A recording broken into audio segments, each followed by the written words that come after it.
Quick question. How many tabs do you have open right now? How many things are on your to-do list that have been there for months?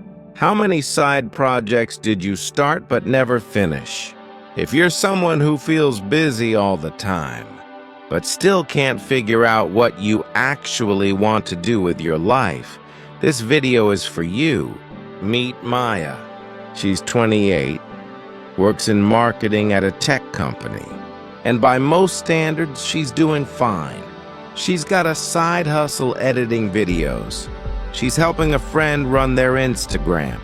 She joined an online course about UX design. She's on 2 different Slack communities for networking. Every evening she's doing something, but she goes to bed feeling like nothing actually moved forward. Sound familiar?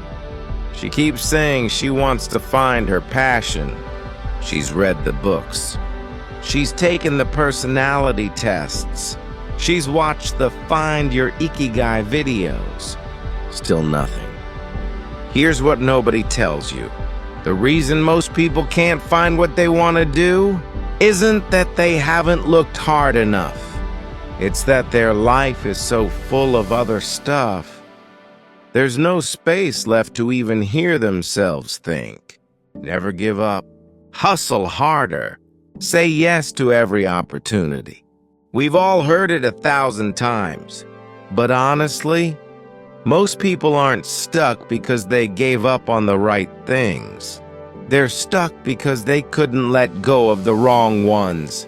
One day, Maya reached out to someone she'd always admired, a former coworker, a few years older, who'd built a career she actually loved.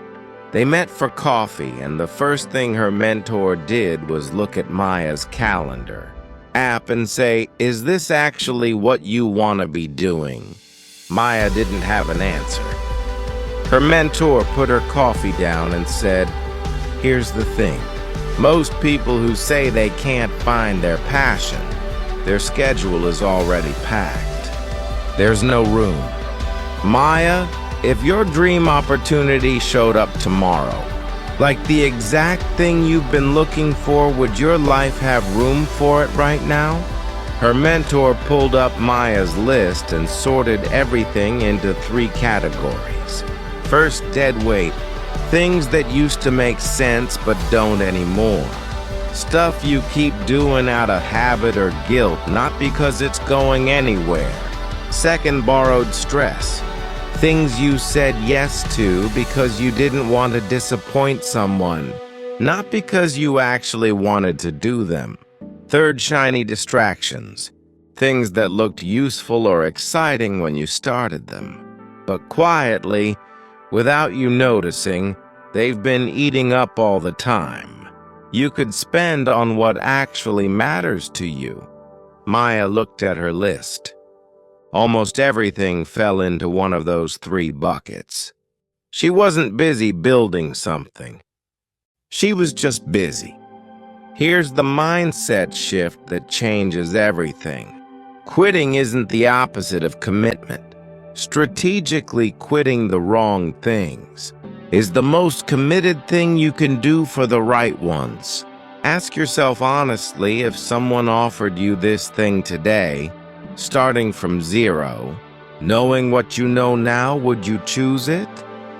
If the answer's no, that's something you can let go of. Her mentor told her a story. There was someone who always felt like they didn't know what they wanted. They complained about it constantly. Then one day a friend asked them, "What would you do if your schedule was completely empty for a month?" They had an answer immediately.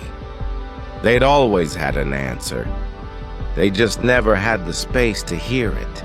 What you want is usually already there. It's just buried under everything else. So her mentor gave Maya a simple method. Step 1. Write down everything you're currently doing. Every commitment, every habit, everything you said yes to. Get it all out of your head and onto paper. Step 2, for each item, ask just one question. If this were offered to me today, fresh, would I choose it? If no, it's a candidate to release. Step 3, sort your list into the 3 buckets.